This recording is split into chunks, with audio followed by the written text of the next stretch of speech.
Thank you again for joining. We're going to talk about omni-channel success. And just to give you guys an understanding, there's so many definitions of omni-channel out there. We basically focused more on the definition of omni-channel, meaning that you sell obviously on your website, but also marketplaces, and you need to basically manage inventory and centralization in some way. You also need to think about the customer journey as they traverse through all these different platforms, and we're trying to bring all that to you guys right now. So hopefully that's helpful and that's in line with what your expectations are. I won't go into a lot of detail about exclusive. You can just look at some of our clients, and it's definitely helpful to see from that perspective. We were the first online retail agency ever founded back in '97. With Google Ads, the most competitive space, we are top 5 ads managers in the country, largest ad spend managers on the East Coast. In the last 12 years, we've been on the Inc. 5000 10 times. We were founded by Scott Smigler, who was working the floor of his dad's luggage shop when he was 15, but also on the side building some of the first search engines and directories, and said, hey, online retail, that's going to be a thing. So I started an agency when only 2% of the world's population was even on the internet. I joined the company in 2008. I just celebrated my 13-year anniversary. I was brought on to help convert our business from projects to solutions. I launched our SEO, PPC, Google Shopping, Amazon conversion testing, and email solutions, defined our methodologies, hired the team until it was time for me to let them run. And I moved over to just working with prospective clients who want a better partner. And I just helped them come up with the plan so that we can execute. I know what our team can do. So just taking a little bit more interest in setting that up the right way. I'm joined by Sharon G. Sharon, if you can introduce yourself, please. Sure, yeah. Thanks, Nick. I'm the general manager of our Omnichannel and Data Technology Partner Solutions at BigCommerce. And that means I manage the team that manages our relationships with Google, Facebook, Amazon, eBay, Walmart, Pinterest, TikTok, Snapchat, on and on and on. All the channels that digital or that a merchant might want to syndicate their products to, sync inventory and orders to, or accept orders from. And because we know that in a post-COVID world, having a unified omnichannel strategy is really how to help merchants grow. And so I've been doing this for a long time. I've actually sat on the agency side for over 10 years in New York City, working with large retailers, going direct to consumer, helping them plan their digital transformation roadmaps, both in e-commerce as well as digital marketing. And so I'm excited to be here. Thanks for letting me join. Oh yeah, no, this is awesome. And Sharon had so much to share from the way that she and BigCommerce see omnichannel, that different from most of our webinars. We just really wanted her to run with the vision that BigCommerce and her team are able to bring out. What we're going to do is kind of like fill in some gaps on the marketing side, where we thought through, well, if we're talking about omnichannel, that's a lot of marketing ideas. So maybe we'll just boil this down to 10 marketing ideas that we think we see that most people who are not part of at least our client base or part of our playbook, they're just not thinking about, and they may be incremental ways for you to just do better on the omnichannel side. So Sharon's going to start off with the omnichannel imperative and then go into 4 pillars of success. I'm going to be quiet for quite some time here, except for I'm launching a poll real quick. Let's see from you guys how many channels you currently launch. And it's a tough question because you're asking yourself, what does a channel mean? So for example, if you're just on Amazon, several years ago, 62% of retailers were only on Amazon, but luckily that's changed. 2 to 3 channels, 3 to 10 channels might be like, you got your local marketplace, Instagram shopping, D2C, Google Ads, Facebook. 10 plus might be like global marketplaces plus local marketplaces. And there's just all these different places where you are, and it's hard to manage each one of them. So let's give everyone just a few more moments here. Well, this is really great distribution, super helpful. I know that a lot of people who are joining today are not e-com. We have a lot of agencies that are dialing in just to see what we're up to and what we're thinking about. And people who haven't actually launched their business yet. So I understand we just keep that out. But for those of you who are actively invested, we'll give it another 3, 2, 1. It's an interesting split here. So we've got basically 33% of you saying 2 to 3 channels, and twice as many saying 3 to 10 channels. So it's great. But you guys know the challenges, and I think this content's really going to be meaningful for you, especially Sharon's part. So I will leave with that on that note. Awesome, thanks. So I'll give you a little bit of context around where we're coming from. So for those of you who don't know BigCommerce, we are an e-commerce platform that delivers differentiated experiences for merchants of all sizes. We IPO'd this year on NASDAQ. We've got over 750 employees. We do over $25 billion in merchant sales. We work with a very, very wide array of partners. And on the next slide, you'll see an example of kind of who we work with. So we are really positioned as an open SaaS platform, meaning we are partner first. We believe in the openness of your data. So if you are creating a omnichannel strategy where you're connecting all these different channels, we want you to be able to get the data out of us and into whatever tools you're interested in. We believe in open SaaS, meaning we partner very closely with a wider range of partners because we know that as you grow from 0 to 100 million in direct-to-consumer revenue and revenue across various different omnichannel channels, whether they're advertising or marketing channels or marketplaces, that you need different partners at all stages of e-commerce growth. So we work with a wide range of customers, as you can see on this slide, across a number of different verticals, everything from auto to CPG to fashion to apparel. We've got a lot of different great distribution across a wide range of industries. Next slide, please. So what that means is that we know we have a lot of merchant use cases that have been mapped, and we know the partners that they need in order to succeed at each stage of their growth. And you'll see a variety of these partners here, and certainly partners like Exclusive or some of those. Next slide, please. So what you'll see is we've prepared something of a point of view around how can we help our merchants sell more. And we know that the answer has to be an omnichannel strategy, because there's an omnichannel imperative. In a post-COVID world, while all the eyeballs went online in order to make purchases, we now know that over 95% of consumers buy online, and that over $196 billion alone in the US went into online retail spend in Q1 of 2021, which is over a 40% year-over-year growth. We know that our shoppers are omnichannel shoppers, and so our merchants have to have an omnichannel strategy in order to be able to deliver on their shopper experience that they expect. We also know that the lines are really blurring. If you watched Google I/O last week, or you've seen many press releases from Facebook, both of which are great partners of ours, that the ads platforms are going deep into commerce. You're seeing Google launch Buy on Google and the shopping graph. You're seeing Facebook launch Facebook Shops and Instagram Shopping and checkout on Instagram. You're seeing the marketplaces. Now, Amazon is one of the third largest, it's the third largest advertising platform on the planet. And so the lines are really blurring. It used to be a pretty clear division between your advertising channels that would drive back to your direct-to-consumer site and your marketplaces channels that were conversion focused.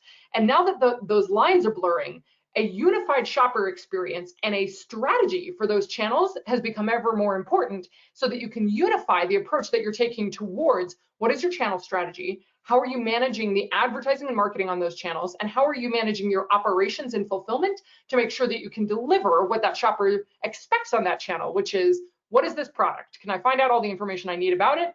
Is it available? Meaning that's inventory.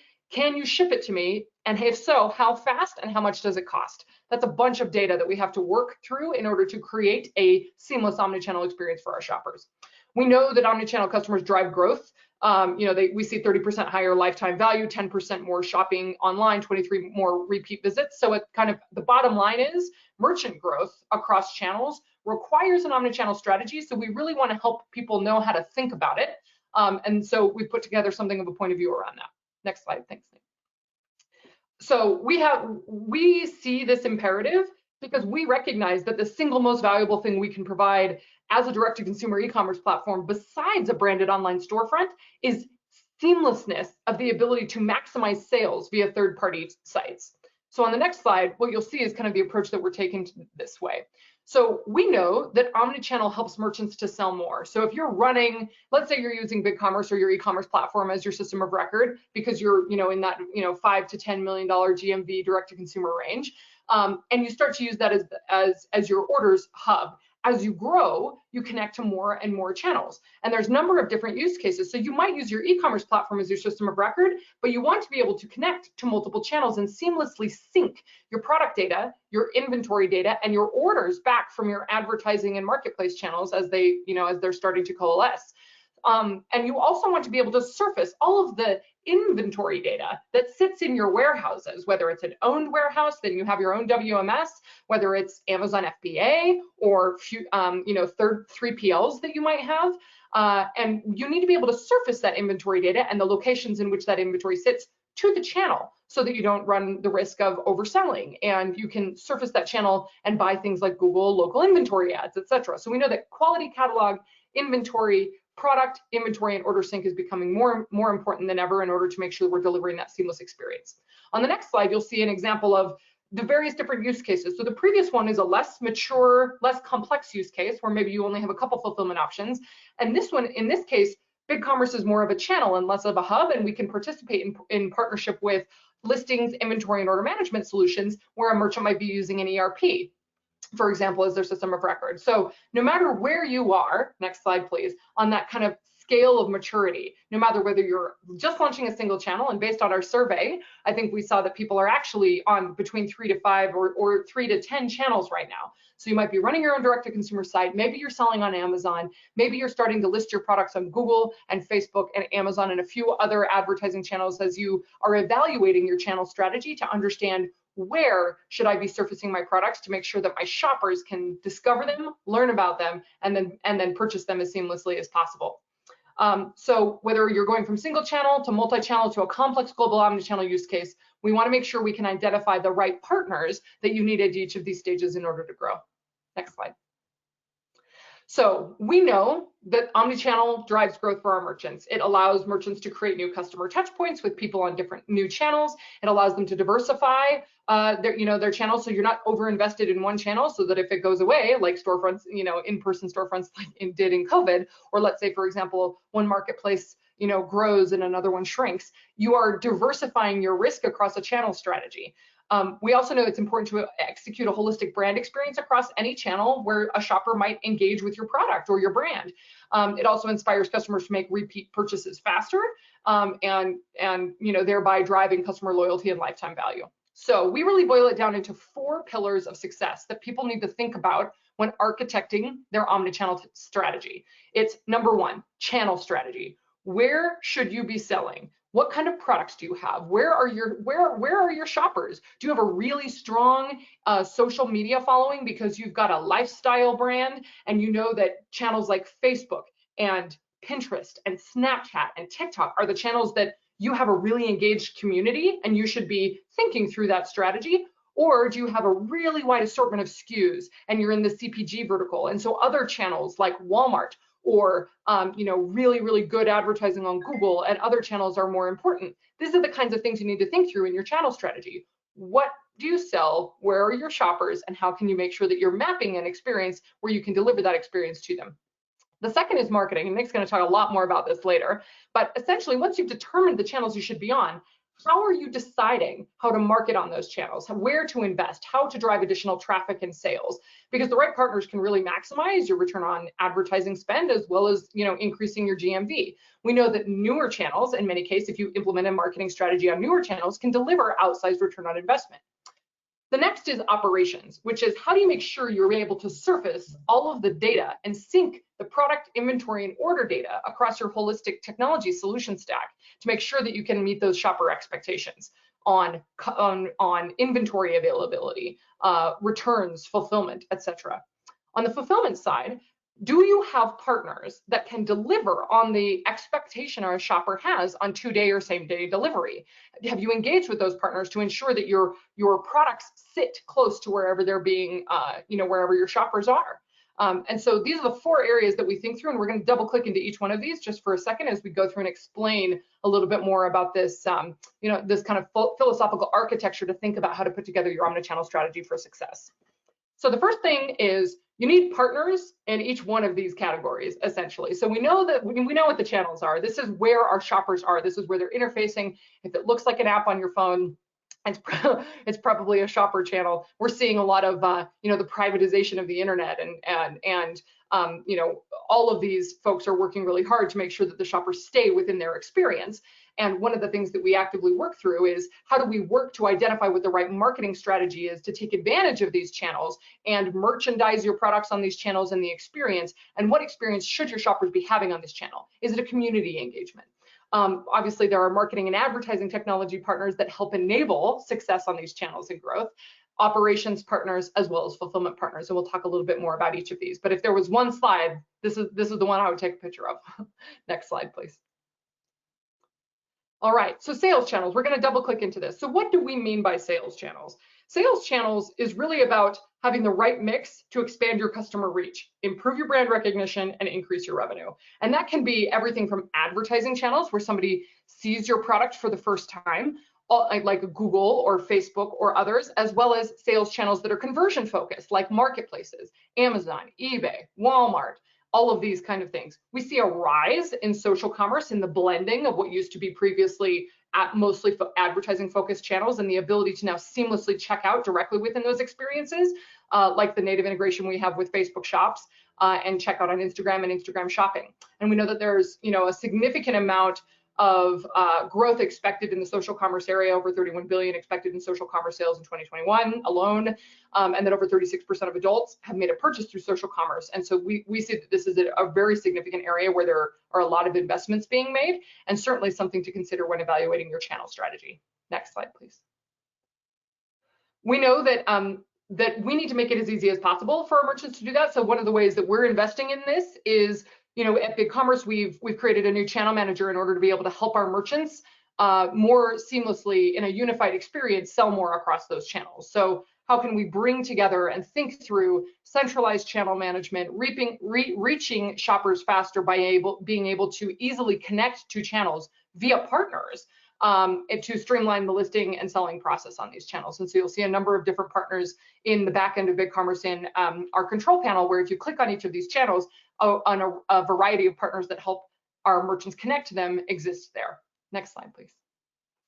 An example of that is Walmart. So we recently launched our partnership with Walmart, where now over 120 million, our merchants can take advantage of over 120 million unique Walmart.com visitors with a variety of different partners. So as you're thinking through these various different channels, it's not just Google or Facebook.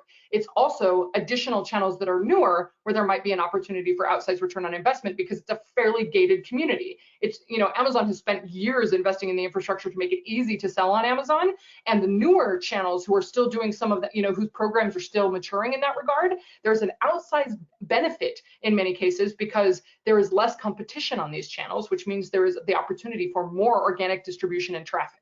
Next slide, please.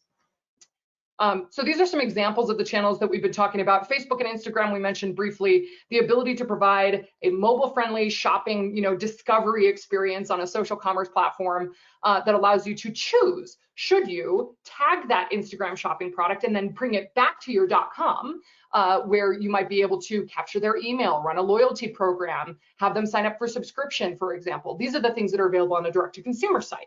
So you can use Instagram shopping, which is taggable posts, or you could decide to enable checkout on Instagram, which is the ability to take checkout and have a shopper check out directly within the Instagram app, and then the order is sent back to you.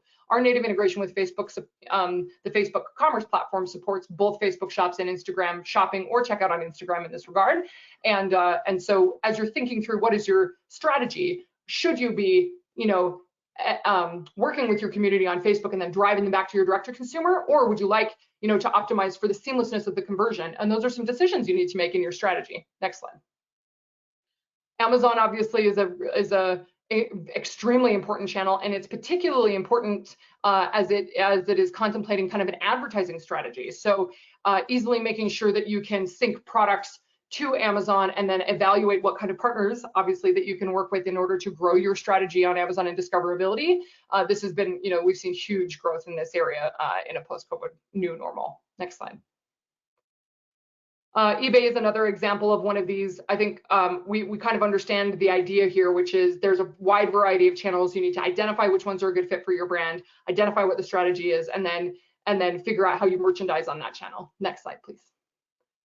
Wish is an example of another company that IPO'd recently. They're definitely a more nascent marketplace, but they're focused much more on the mobile shopping app, affordable products, international sales, and they're offering really interesting incentives to help merchants get started on these new channels where there might be outsized return on investment. So there's definitely a kind of a test and learn strategy on many of these new channels, and you compare the outsized ROI on that compared to something like a more standard channel, but that might have far more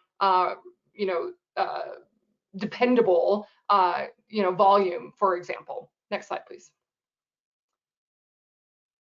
All right, so we've talked a lot about digital channels, but sales channels aren't just digital. Your point of sale, your storefront, your pop-up shop, those are points of sale and sales channels in which you can engage with a shopper. And you need to be able to take that data, and then if you have products sitting in a store, turn your store into your warehouse and fulfill orders from, checkout on Instagram directly from inventory that sits in your store. Working with POS partners, whether it's someone like Clover or Heartland Retail and partners like Random, like on the next slide, what you'll see is that there are many use cases that allow for flexible inventory and use cases like buy online, pick up in store, the ability to make sure that you can surface inventory that sits in your stores online so that you can buy online and pick up in store, or if you're in store, you can then, and you're out of a certain size, you could then send that order directly to them. So having that integrated inventory becomes really important so that you're selling through the inventory that's in your stores, using them essentially as mini warehouses. Next slide, please.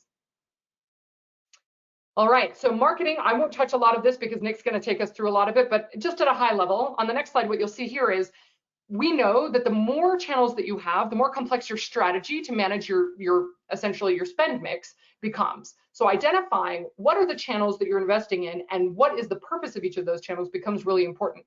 We know advertising on marketplace channels is expected to grow significantly, up to 38% year over year this year. And we know that, email is kind of, business as usual, and then although still effective and important, but SMS is a huge growth area. And so as you're evaluating all of these touch points in marketing, whether it's on, what is typically more typically known as advertising channels or marketplace channels that now have advertising offerings, as you're evaluating each of those touches you have with your customers, email, SMS, it's important to figure out what that unified experience is. And these are a number of the various different partners that we work with in order to be able to support that on both the agency and technology side. Next slide, please. All right, operations. So we've talked a lot about the channels that you want to connect to and the marketing strategy you need to have on those channels.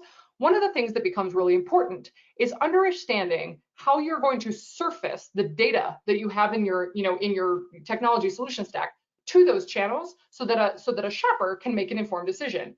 Product catalog data, for example. So whether you're using a listings partner, a feeds partner, a syndication partner, they're all kind of the same. The ability to syndicate your feed, and I know that Exclusive has a number of different solutions in this regard, to these channels, Google, Facebook, Amazon, all these places, to make sure that your product data for new products is constantly being kept in sync, as well as your inventory for that product, because we know that the channels are starting to offer more and more capabilities around local inventory, as well as making sure that when an order is placed on that channel, that order can be synced to your systems and the inventory can be decremented from wherever the inventory was sourced from, so that the order can be fulfilled. Having a solution, whether it's a listing solution that's integrated into your e-commerce platform, or whether you're using a more holistic listing solution, inventory, order management with a PIM and a syndication platform that integrates into your ERP. BigCommerce has partners that can support all of these different use cases, and we'd love to talk to you about how we can support that with any of the various partners on this page. Next slide, please. Fulfillment. So we know that fulfillment is really important because it sets expectations of a shopper on the channel. If you can't say, yes, I can deliver this product to you in 2 days, the conversion, we know, will go down, right? You might not even get in the buy box if you're not able to guarantee prime shipping, or if you're not able to guarantee 2-day delivery in the US. So shipping demands are the highest they've ever been, especially on marketplaces, and shoppers expect to be able to see what is in stock, when will it get to them, and how much will it cost. And this becomes a data problem because you have to surface that information, oftentimes from disparate solutions, whether it's a 3PL, whether it's sitting in your warehouse, or whether it's fulfillment FBA, Fulfillment by Amazon, for example. So we know that Amazon can fulfill on its 2-day promise because its inventory is closer to the shopper. So there's a strategy that needs to be made to understand where are your shoppers, and then what solutions for fulfillment, either 3PL or owned with your own carriers, should you leverage in order to be able to deliver on what the expectations of your shopper are. We know that in many cases, the 2-day badge is actually required on marketplaces and can yield over 20% higher results. So that's certainly something to be contemplating when you're evaluating your omnichannel strategy. Next slide. All right, so we talked about 4 areas: sales channels, marketing, operations, and fulfillment. So some takeaways here for you. We know that you need to sell everywhere your customers are in order to boost acquisition and revenue. To do this, you need to define your channel strategy. Where should you be based on where your shoppers are? And what are the newer channels that you can identify in order to deliver outsized return on investment, because there's less competition, which equals more organic traffic. The lines between sales and marketing channels are blurring. And so kind of second point here is you got to make sure you have good product data. If you are sending product data to multiple channels and it's going to all these channels, if the data is bad and you don't have nouns in your product data, for example, it's not going to organically show up in search results, because the data is what these marketplaces and platforms use for search and merchandising. So you need to work with whatever partners are required in order to ensure that you have good product data that is syndicated to the channels on which you sell, to drive return on ad spend and increase GMV. Third, we know that an integrated tech stack is really key for customer experience and smooth operations, but we know it can be time consuming and expensive. So my recommendation is look for pre-integrated solutions and partners that can help increase your speed to market, because the channels that you have are already pre-integrated via solutions that already exist. That way you're not on the hook for timely and costly integrations that might not exist. Fourth, we know that the logistics promise really is the opportunity to make a differentiated experience, and it has to be surfaced on the channel. If you can't say, yes, this product is available to you in 2 days, you're going to see less conversion than you should. So make sure that you are surfacing operations data about inventory and fulfillment promises directly on the sales channel. All right, that's kind of the high level around the 4 pillars of omnichannel. And if you're interested at all in engaging with us, we work with our merchants in order to kind of do a omnichannel maturity assessment. We audit their current state. We help develop a scorecard that helps them understand where they're fitting on each of these kind of 4 pillars, and then develop an action plan in order to be able to identify near-term and long-term, medium and long-term strategies, which technology partners, which agencies should you be using in order to engage and grow your business with partners like Exclusive. So if you're interested in that, on the next slide, if you're interested in any more information, we've kind of bundled this up in a guide that you can take away and look at. And we'd be happy to answer any questions that you might have, and feel free to reach out to me directly. I'm very excited now because Nick is going to double click into that one of those major pillars, which is marketing, and give us some great tips around how we make sure that you can take advantage of this for marketing in 2021. That was wonderful. Thank you so much, Sharon. Hopefully everyone enjoyed that and learned a little bit more about how they can overcome their challenges. So if you have questions for Sharon, please do queue them up. We're going to get to QA after I get through a few main tips here. So again, the way we thought about this was we don't want to bring the 500 tips to you guys.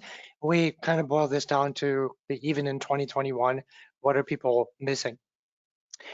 And we get to be a little more grounded about this stuff, right? Because we have about 450 clients, and we have about 100 data scientists on staff, and it allows us to be more thoughtful and prescriptive about all this stuff. So what we've done is we've created a playbook, and the playbook is basically when we're making decisions about how to choose investments or how to stimulate someone to make a purchase.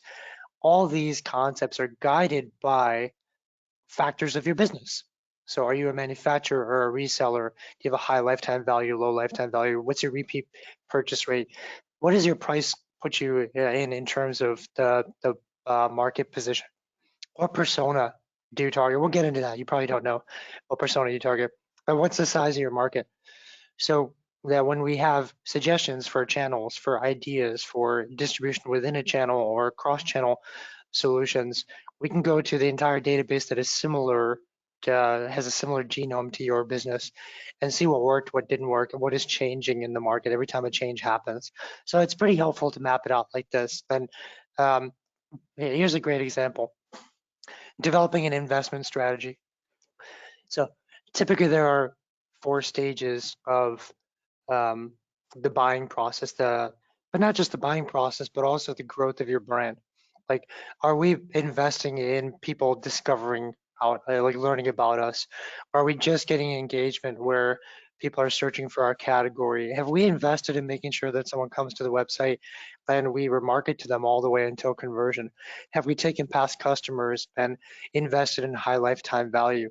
Each of these decisions is very deliberate, and it's influenced by all those factors that we already talked about. And a lot of it comes down to how your competition has forced you into certain situations as well. So at any given time, we we think that you should choose a shape of your investment, and sometimes the shape looks kind of wonky. It looks um, like a tie or something like that, where it expands and expands again. But we've developed a way to measure how much of your investment is already going in these 4 buckets. There's lots of ways to do this on your own. But trying to think through this lens is pretty helpful, especially when we're talking about omni-channel. You're talking about your broader investment. You want to have something that guides you in every single channel because several channels add up to each of these breakpoints. I mentioned personas. Personas are a tricky um, part of marketing, mainly tricky because most marketers today were um, they developed their skills and their ideas from observing what everyone else did. And digital marketing was so hermetic from advertising in its origins that a lot of what was created in advertising and marketing traditional never carried over. And this concept of personas is not just something from like the 1980s. In fact, it's something from 3000 BC. Not sure yet if it was the ancient Egyptians or the Mesopotamians, but they came up with this idea that there are 4 different types of humans. There are still social humanists, competitive, spontaneous, or methodical. Hippocrates around the year 460 codified this into a science called humoral sciences. And all the way until the 1850s, we believed that there are 4 different types of people. And then we realized, no, everyone has all these 4 temperaments in them. So now in consumer behavior, what we realize is when you're trying to sell a product, you're trying to promote your brand, you have to choose a lane. You have to activate either the humanist side or the competitive side of a person. And once that's activated, as long as you stay consistent, you can really drive them into a purchase. Their engagement starts to make sense. There's no conflict. So go through some examples. Like Tag Heuer does a great job of competitive. This is trying to ignite this feeling of I want to be the best, absolutely the best, and it's all about me. Um, they've done a great job of choosing celebrities who represent that, as well as the taglines, and this has kept them separate from anyone who's not doing a competitive approach in the watch market. H&M does spontaneous. They want people to feel this animal urge when they walk into their stores. It's inescapable that they're having a sale. This is not a muted sale. This is, oh my God, I'm going to stand in line for 2 hours to buy this $10 worthless garment because I'm going to get it for $2 now. And that's okay because it's part of being human that we want these spontaneous moments. And this brand has determined that it can actually go after that. All the advertising that an H&M or a similar brand would do needs to celebrate, promote, and create this type of anxiety-driven, spontaneous behavior. Apple um, goes after what's called sanguine or humanist or social. Basically, uh, in the shopping sense, this is someone who says, I have a really high learning curve to go up. I just need someone to hold my hand. I can't make this decision on my own. And Apple realized that because CompUSA salespeople were not helping um, teach shoppers about Apple products, Apple had to do it on their own. They started the Apple Store, became the highest earning per square foot um, location or brick and mortar location ever. And as they continued to take that social, sanguine, humanist approach, all Samsung had to do was choose a different persona. Like that's part of how it works. If you know what your competitors are doing, you choose a different persona. So Galaxy chose methodical, which is all about taking in as much data as possible. Someone who wants to get a lot of data in to make a decision. Someone who's methodical doesn't want the feeling of iPhone. They know the components that they want. They don't need to be taught anything. And so a methodical shopping experience for Galaxy X, as long as they have the best components, makes perfect sense. So this should be a part of your entire omni-channel marketing strategy, right? You probably are missing this at least in half of your channels.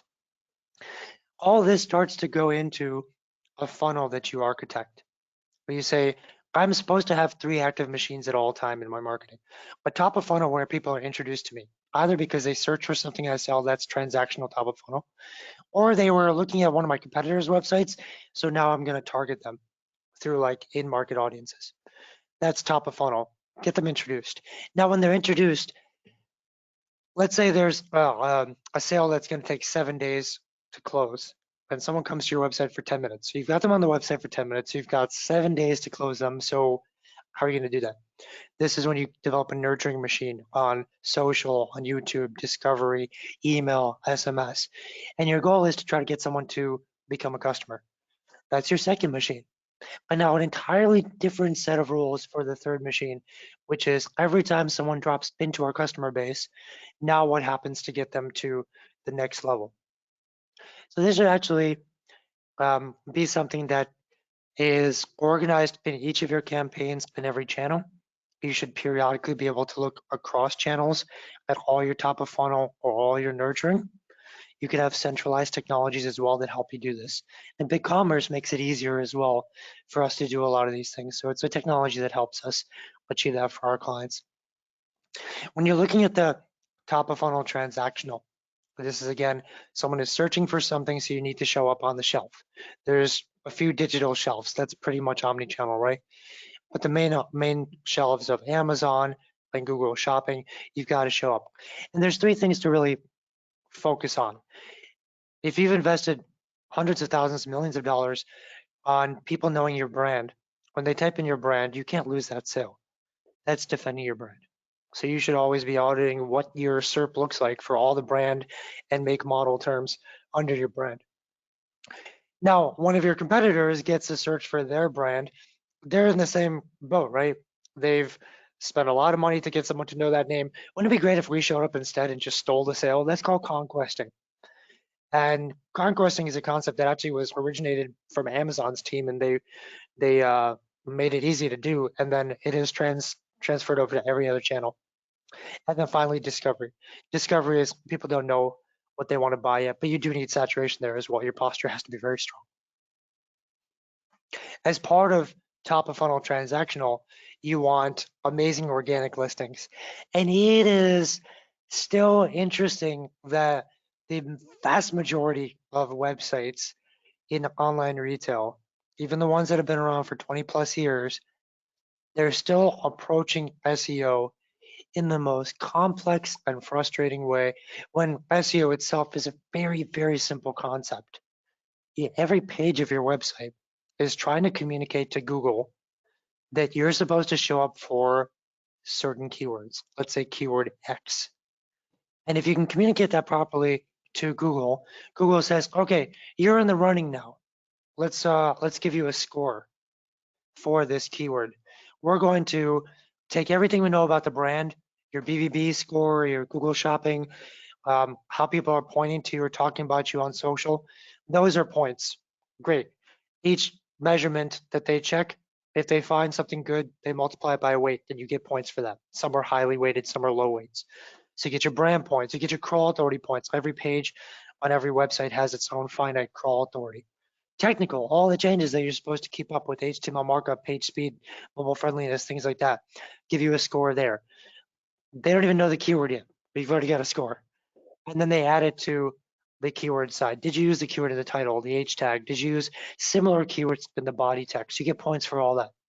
Finally, you get the score. It's called a node score. And Google sorts everyone trying to create a node score for that keyword by node score. You want the top. The reason this makes everything simple is you can always figure out what you're not doing yet. If you're not in the top spot, you can always assess what points you don't already have. And you just have to do those things now. You can easily empirically assess that. But driving this into a strategy is definitely much more an omnichannel concept. You want to make sure that you are pulling all your Google Ads keywords in, because your Google Ads keywords that you pay for targeting a page, if the page is optimized, your cost per click goes down. So now you need all your Google Ads data, all your Google Shopping data. Ideally, you're not just using Smart Shopping, so you have some other data, your Amazon data, all your rankings, all your competitors' rankings. Compile all that together, and then you're going to start to break down topical groups one at a time. Some of them are going to be about categorical phrases. Some of them are about the brands you sell if you're a reseller. Some of them are about use cases like gifts or user types based on fashion. And all of a sudden you have all these pages worth of topical ideas, and now you need to communicate that topic to Google. Take the most competitive keywords, put them in the H and the title, the rest of the keywords in the body. It seems like it's simple. The problem is, if you do that, now Google says, great, what can we penalize you for? We want to catch you doing something wrong. So if the content that you just gave them to show that you are on point with the topic was duplicate, you're out. If the content was poorly written, Panda's going to catch you because it's like grading your paper. If you over optimized and used all these ideas that you learned about optimization, let's put a lot of keywords in the same sentence, lots of strong tags, crosslinks, like you've been reading blogs from 2005 and you're like pumped to over optimize, all that is a penalty. So getting your content strategy down, all at the end of the day, has to be perfectly executed. You cannot make a single mistake. We built our team out to 31 content writers to help our clients do this exact rubric perfectly, because it's just so hard to thread that needle. Sharon talked about feeds a little bit. Yeah, feeds are super important because you need to get your data out to these marketplaces and to Facebook and Google Shopping. But from a performance standpoint, we specifically were not so happy with what was available in the market. And we can work with any feed provider, but we want to intercept it. And before it goes to Google Shopping or Facebook, we want to enrich it like crazy. So what we do for our clients, and this is something that anyone can do, but it's hard to do it in real time. You want to get all your Google Analytics, Google Ads, Bing Ads, Facebook, all your data from every single channel centralized into one location. So you can write some logic for your feed and say, I want a label that says, yes, for anything that's become a top seller, 200% increase in conversion rates in the last 45 days. I want to deliberately mark all my cross sells that I know lead to high lifetime value. I want to know the margin of every product. I want to know how many competitors are selling the product. I want to know if it's in season historically. All these labels, if they are then enriched on top of your data feed before it goes to Google Shopping or Facebook, you can create bid logic and ad logic for dynamic or marketing based on those factors. So getting your feeds to a level that is not just thoughtful of communicating keywords, but thoughtful of enforcing performance capabilities is the new norm. Unfortunately, I think we're the only feed provider that does that, or fortunately. Making sure you're on Amazon. People still try to figure out, should I be on Amazon and on my website? Well, the conversion rate on Amazon is 366% higher than Google Shopping for the same clients, which is very helpful to have that data, right? And the return on ad spend is also 116% higher. Yes, you're giving up part of your margin to Amazon, but you always give away part of your margin in advertising costs or discounts. In this case, it's a finite amount that you know you're giving away to Amazon. So the math has to be done as to whether or not it's worth it for you.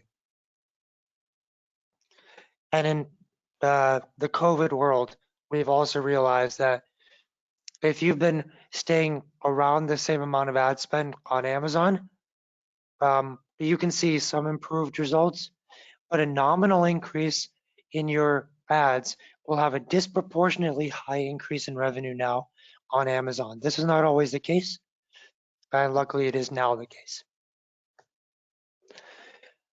When you when you pay for a keyword on Amazon, you then, as long as you're optimized for that keyword, you then have the chance to make a sale between your product and that keyword on Amazon. And if you make a sale between the product and that keyword, you now have sales velocity for that specific keyword in its spelling, misspelling, whatever it is. So sales velocity is what determines your rankings. What's one of the factors?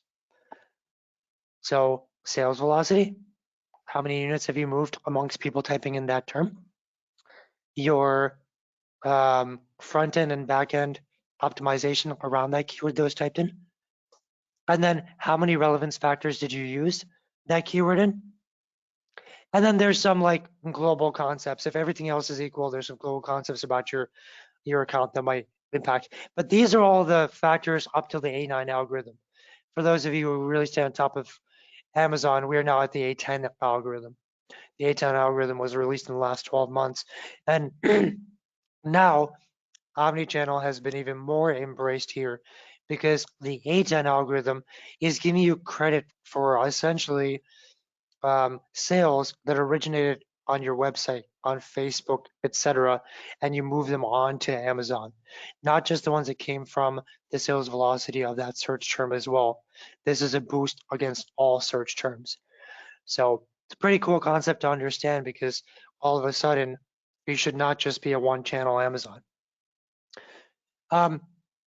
Eighth update here or tip is that because of all the privacy policy changes that are happening, we just did a whole webinar with Google on this a couple weeks ago. Any single signal ad type that just focuses on one particular channel is probably going to be sunset around 2022. Only the multiple signal channels like Discovery that shows ads on YouTube, Discover, and Gmail, so not confined to one location. Those ads are going to take the place of the existing ads, and you only have half a year to transition your entire account to the right ad types and try to get the best of the ad types before they get sunset for this upcoming holiday season. So I'm sure most of you are already talking to your agencies about that, but this should be a constant conversation right now. Ninth thing, a huge part of coordinating nurture and repeat is segmentation by interest, as well as how far someone has gotten in the buying process. Did they look at products, add to cart, but abandon? Did they buy their first product already? Are they buying multiple times? You have to coordinate treatments across all your channels. So static ads with general branding that is moving people into your persona. You want to make sure that display, email, and SMS have coordinated strategies there. For videos, make sure your social and your YouTube is all focused on the entire group. But now, if someone looked at products but they have not bought yet, you need to have logic around what happens when someone looks at a product but that product's never converted. How do we get them to the similar product that has a 15% conversion rate? There's a lot of logic in that. This is why we study gateways and margins and top sellers. And then if someone made a purchase, the prediction of the next purchase, the collections, the grouping by segmentation of who they are or what they might buy next based on, again, collections, how things go together. All that has to be codified into some logic that goes into your dynamic ads, your email, and your SMS. And you also want to think about how you can move the needle at certain points. Anyone who filled up cart, first purchase incentives are very important. And you want to have these across your display, email, and SMS. First purchase has its own track. Multiple purchases has its own track. While you're doing that, it's not always going to drive performance. A lot of people invest in brand awareness, general brand awareness. And to know whether your brand awareness ads are actually doing something meaningful, they have to adhere to a science that is over 50 years old, which is that every advertisement must create micro milestones on cognition, affect, and behavior. Cognition is what have you taught your audience to recall about your brand? What facts will they now recall? What have you reiterated so often that they will always remember that? Affect is when someone sees your brand, how will they feel? What did you do in your advertising to create one feeling, one cohesive feeling that they will always feel when they see your brand. If you have ads that actually get some cognitive milestones, graphic milestones, even if you don't get a purchase at that moment, the brand awareness did create some milestone that furthers someone along in the buying process. And finally, the entire time, you should be telling your audience exactly what you want them to do when there's been such a tipping point in cognition and affect that they're ready to act. And there are ways to make sure that your ads do a good job. So you're looking at like social ads, like first purchase ads. First purchase ads should drive cognition. They should drive action. They should drive affect and trust. You can bring a lot of user generated content into affect only ads that are just building trust between your brand and the consumer. They're still trying to figure out whether you deserve their credit card. So those are the 10 ideas. We're going to go into QA, but obviously that's a lot of work, and we like doing the work for you guys. There's a process that we go through. It takes us a lot of time, but we don't charge for it. Anyone who comes to us and says, I have a lot of different agencies, clearly they don't work together. I think I'm supposed to be at a much higher revenue number, at a much better efficiency. I need someone to like look at this with fresh eyes and do the right process to help plan this out. That's our growth plan. And we offer it for free as long as you seem to be a qualified fit with what we do. When we go to the growth plan, we go through a lot of different steps. And we know exactly what we're trying to hit on with the growth plan that covers everything about search, competitors. We've studied your customer journey and developed a plan for it. We've anticipated behavior. We've brought as many insights as possible in, plus we're thinking about reporting on those insights down the road. And typically what we do first is we think, well, if I had $1 million, would I put it into your business? And this exploration takes a little bit of time, but learning about your founders, your genesis, your X factors, that creates so many great marketing ideas about cognition and affect that we will then suggest in the marketing plan. We want to look at all your competitors, how they're investing on their paid side, what keyword trends they have for their brand, what do their websites look like, what do they postulate are their X factors. We start to determine what the investment strategy should be given all these factors. What shape of strategy is your next milestone? We start to look at how you're doing with brand search, conquesting, discovery, all the things we already talked about on Google Shopping, Marketplace, etc. We start to define what should go into the cognition, affect, behavioral ads, what persona we should go after. We define a nurture cycle, a repeat cycle, and we study all the Facebook ads of your competitors and their emails as well to see what we should do there. And then we talk about what kind of reporting we'll have. We summarize neatly. And if you have an in-house team, we give you an option to just coach your in-house team and give them all our ideas so they can implement our playbook. If you don't, then we can implement as full service. So I just wanted to offer this to everyone. I know it seems like a pretty big amount of work. If we can find our next amazing client / partner through this process, we're going to do the work. Maybe no one's done this in a while for you. So just launching a poll here. You guys can go ahead and let us know whether you would like to get this free growth plan.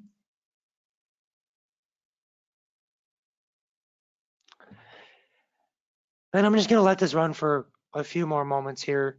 If you guys have questions about this, happy to answer them. But you could also just say like, maybe I need more info, and someone will reach out to you probably within the next 24 hours to give you your answers. Greatly appreciate this, folks. I'm going to shut this down in 3, 2, 1. I'm not going to share, but I appreciate the fact that only 7% of you said no. That's awesome, and we'll be in touch. We're looking forward to that. And let's get back onto QA. Sharon, can you see the QA as well on your side? Yeah, yep, I can see. Cool. All right. Anything you wanted to tackle first that you felt? Well, folks, we know when we talk about a lot of different topics, as Sharon said when we were talking earlier today, burning the ocean, it's hard to get like questions that are much deeper because we didn't dive deep into any one thing. But yeah, guys, give us any question. Happy to take it. Let's see, I have a question here that says, we have a parts department that requires our internal folks to get a shopping cart filled. Can BigCommerce help us with this kind of purchasing experience? We're using Acumatica as an ERP. So Acumatica is a great partner of ours. And it sounds like a B2B use case that you're talking about here, Brian. Would love to, obviously the answer is it all depends on the workflow and we'd love to talk to you about it, but we support B2B use cases and we have a great partnership with Acumatica. So the short answer is it seems like based on what I understand from your question, the answer is yes, but I'd love to get in touch with you directly to make sure that your specific use cases that you're contemplating are something that we can support. But in general, if it's a B2B use case in partnership with Acumatica, the answer is yes. Cool. I'll take a couple questions here that I just read. One, how do you make sure you're not overpaying for branded search and taking from your organic traffic? Um, Attribution models are a starting point to make sure that you're not using last click, because say you have a Google shopping ad and you introduce your brand to someone, and then a search ad 5 days later, someone searches for a categorical phrase and you show up again. Now they know your brand. And then they type in your brand and they buy. Your attribution model in your Google Ads, for example, if it's last click, which is the default, will basically tell you that the first ad wasted a lot of money and made no money. Second ad, same thing. And because the last click was your brand, all the revenue only shows up for that line. So it's like, I paid a little for my brand, I got a lot of revenue. And you think in the back of your mind, well, I don't want data like that. That's not helpful. I know if someone types in my brand, I'm going to make sales. So part of what you need to do to reconcile all this is make sure that the non-obvious data is surfacing, that you're using positions based, which gives 40% and 40% to the first and last click credit, or data driven, or even first click if you really want to go all the way to the top of the funnel. But that's going to help you reconcile what the actual value of your brand is. There are certain techniques you can use to make sure that your brand ad is not the most costly ad. Especially when you add more ad extensions, your ad rank score increases, so your cost per click goes down. But the most important thing to do is, and we do this for a lot of the larger brands, constantly thinking about the posture of the brand. Like if someone types in a brand and the brand only owns their website, maybe their Amazon listing and Walmart, they want to make sure that the rest of everything is not just resellers, where they're only making wholesale margin. They want a posture that is more commanding. They definitely don't want a competitor's listing to show up either, to be conquested against. So monitoring this tells you how important it is for you to show up. And that comes specifically to the question of if we're already ranking organically. If you're ranking organically, but it's below a carousel of shopping ads with your competitors' products and 3 search ads, and now you're showing up at the bottom, you've already lost the sale. You have to fight for that sale. So I think it's different now. I wouldn't have said the same thing several years ago, but conquesting has taken off too much. You also said, can you talk a little bit about ads, how ad spend should change in light of third-party cookies no longer supported across Chrome, already done on Safari? A big part of this is shifting towards those multi-signal. We just did an entire 1-hour webinar on this with Google last 2 weeks ago, and Christina, I'll make sure that someone reaches out to you and sends you a PDF and a recording copy of that as well. But yeah, this is us getting back in the cockpit for our clients and saying we have to turn off all these switches and turn on all these switches, which is such a huge pivot, but it has to happen right now. Unfortunately, you need to prepare for sunsetting. Yeah, and Christina, I think you're saying, what are we going to see in the future? I think you're going to see a lot of the platforms make an effort to make sure that merchants still have the ability to have ad efficacy, right? So first-party cookies aren't going away, even though third-party cookies are. And you're going to start to see, in the spirit of privacy, which we all care significantly about with user privacy, while at the same time believing that there is a world in which people who opt into sharing data for a more personalized experience can do so. So an example of that would be something like the conversions API that Facebook has rolled out and that BigCommerce has built to, in order to ensure that that experience is consistent as long as the user, as long as the user privacy permissions have been granted appropriately, right? So I think that you're going to start to see more, server-to-server style integrations, and where we can honor the privacy desires while at the same time working with merchants to make sure that their ad efficacy remains the same. So if you're not working with a partner who's built to the Facebook Conversions API, that seems like a challenge. You'll probably want to identify an e-commerce platform that can, like BigCommerce. Yeah, and to quash some concern, the first principle I learned about economics in college was that we're never going to run out of oil. It was an interesting concept that macroeconomics embraces, that as long as we are a capitalist, mostly capitalist world, then even as supply starts to run out, innovation will always catch up. There's enough innovation happening at the platform levels to make up for and still adhere to these changes. For example, you mentioned Chrome. Chrome has created its own way to do cohort groupings that will be similar, almost similar, maybe even better in the user experience than IP-based or individual or pixel-based. So there's going to be a shift, and because of all the collective wisdom of everyone, it is flawed, yes. Because of the collective wisdom of everyone involved in these challenges, I think it also allows all these platforms to put in play the next generation of better experience. So we shouldn't expect that advertising power or even user experience is going to go in the wrong direction because of this. We'll all get a lot of privacy back, while most likely going into a totally different era that's more productive for everyone. So we're looking at this very optimistically, and so far, everything that we've had echoed from platforms has given us optimism as well.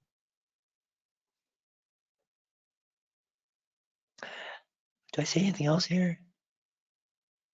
No. Cool. Folks, hope you enjoyed this. We're going to reach out to a lot of you, and as we talk to you, if you're not on BigCommerce and you're like, how do we talk to someone who really knows what they're talking about on BigCommerce, we'll help connect you guys as well. So we're looking forward to that. Thank you, Sharon, for giving everyone so much to learn today and think about, that they stayed the entire time. And we'll do more of these soon. Thanks so much for having me. Appreciate it. Thanks, Al. Bye, everyone.